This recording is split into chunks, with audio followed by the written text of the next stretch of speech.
Pelo WhatsApp, o Guilherme Miranda da Silva Neto é de Casa Nova, na Bahia. Ele diz: assim eu penso, meus irmãos, estamos vivendo uma situação inusitada. É a primeira vez que a nossa geração se depara com um problema dessa gravidade. Não existe fórmula certa, porque não temos referências para nos basear. Acredito que são necessárias medidas restritivas que podem e devem ser ajustadas de acordo com a evolução da pandemia. De um lado, temos a necessidade de proteger a população mais suscetível da doença, de outro, temos uma enorme população que ganha o seu pão de cada dia diariamente. Então, não são decisões fáceis, né? É um momento de união, um momento de oração, cada um de nós na sua crença, para que o Divino Mestre mostre-nos o caminho a ser seguido. É isso, Edson? Perfeita a colocação dele. Inclusive, eu acho que a intervenção que o Damião fez também foi muito interessante, de trazer esse lado, né, da cura, das pessoas que já se curaram, porque se você se foca só nas notícias negativas, de morte, você esquece o outro lado. E tem uma coisa, Vanessa, que eu acho que, e ouvintes, né, que eu acho que é de extrema importância a gente ter sempre em mente. Qual é o grande problema desse vírus?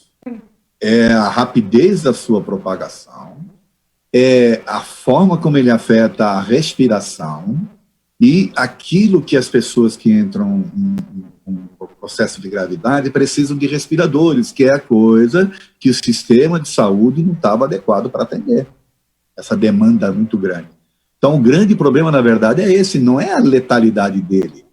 Porque se você for parar para pensar, você falou em mais de 1 milhão de pessoas infectadas, 50 mil, 60 mil mortes. Então, não é um número assim tão grande, né, em termos de letalidade.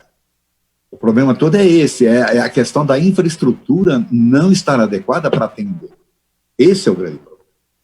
Então, o fato de você se isolar é para ajudar a que não tenha um boom, ou seja, que não tenha muitas pessoas infectadas ao mesmo tempo, necessitando dos respiradores que não vão ser suficientes. Então, basicamente é isso. Então, a gente tem que usar um pouco da racionalidade, da razão, né, para poder olhar isso. E aí entender que, né, que você participando desse processo, ajudar que a curva não seja uma curva acentuada, né, a diminuir o que eles falam, né, diminuir essa curva, para que a gente possa passar por isso, né, por essa transformação de forma mais tranquila possível. O ouvinte falou muito bem, é uma experiência nova para todos nós aqui. Mesmo eu, que sou um pouquinho mais velhinho, né, não passei por uma experiência assim antes. E uma outra coisa que eu queria lembrar também, e que a doutrina espírita pode, porque essa questão que você colocou é essa, né? Como é que a doutrina espírita pode nos ajudar a entender, né, esses processos? Sim. Se você pegar, por exemplo, e ler lá no Livro dos Espíritos sobre a lei de destruição, você vai ver que essa lei, ela é uma lei que as pessoas falam, poxa, mas tem uma lei de destruição? Tem. Só que o objetivo da destruição não é acabar com tudo, é a transformação. Ou seja, então, a gente tem que entender que a gente está passando por esse processo de repente, que está chacoalhando tudo, né? Estão chacoalhando as formas das pessoas se olharem, as formas das pessoas enxergarem as coisas. As pessoas estão tendo que voltar mais para dentro de si mesmas, para dentro dos lares, né? Estão tendo que dar mais atenção para as coisas. Essas questões, por exemplo, dos ambientes de trabalho, tudo isso vai contribuir, ou seja, está havendo um processo de destruição para ajudar na equalização até num processo de evolução. Ou seja, então chacoalha tudo para a gente repensar as coisas e a partir do momento que você repense as coisas, você partir para uma situação diferenciada daqui para frente. Tá? Muito bom. Então, eu só queria encerrar dizendo o seguinte, que a gente tem que ter um olhar um pouco mais otimista sobre as coisas, sabe? E não esquecer que nós não estamos largados aqui.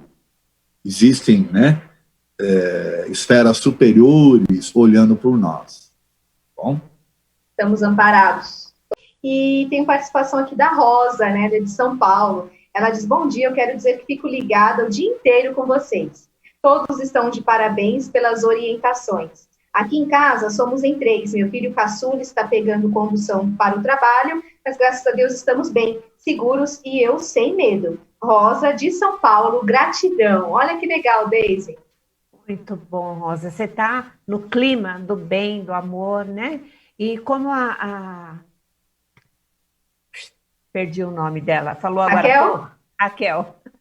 Falou agora há pouco. Nós movimentamos em nós coisas positivas, então vamos. Não que eu vou colocar uma venda nos olhos e às 18 horas atravessar 23 de maio, né?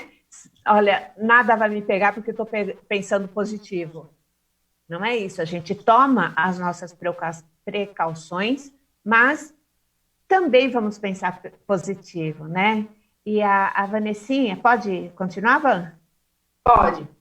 A Vanessa falou a respeito do espiritismo, o senhor Leon Denisar Rivail, aquele cara lá, eu esqueci um nome dele aí, eu sei que eu esqueci, mas tudo bem também? Allan Kardec? É mais fácil falar Allan Kardec, né? Porque lá no começo ele teve uma metodologia, né? Falou como é que o espiritismo pode enxergar essa parte e tal.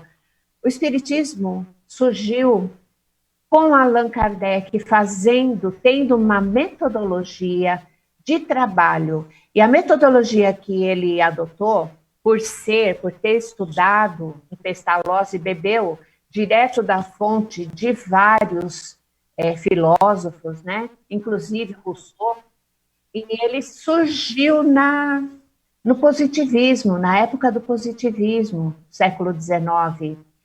E ele adotou método científico na doutrina. Mas o que é esse método científico? Coloca o espiritinho aqui, coloca ali, vamos ver o que vai dar? Não.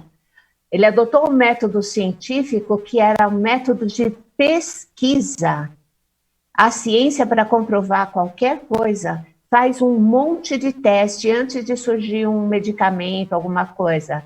Falaram a respeito de um medicamento que é bom para algumas pessoas que têm problemas sérios. Todo mundo acabou correndo comprando esse medicamento e as pessoas que precisam desse medicamento, eu sou uma delas, porque eu tenho artrite reumatoide, o meu remédio eu não consigo achar, porque todo mundo saiu correndo para comprar, né?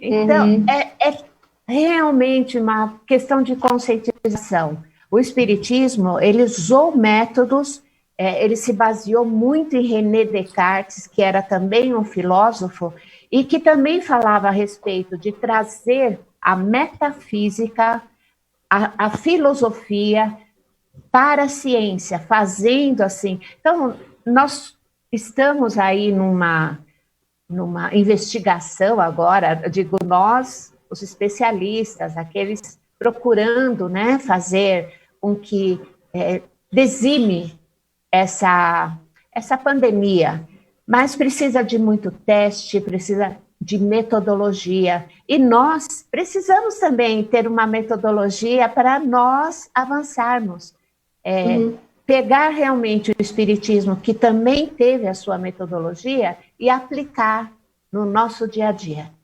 Exatamente, Deise.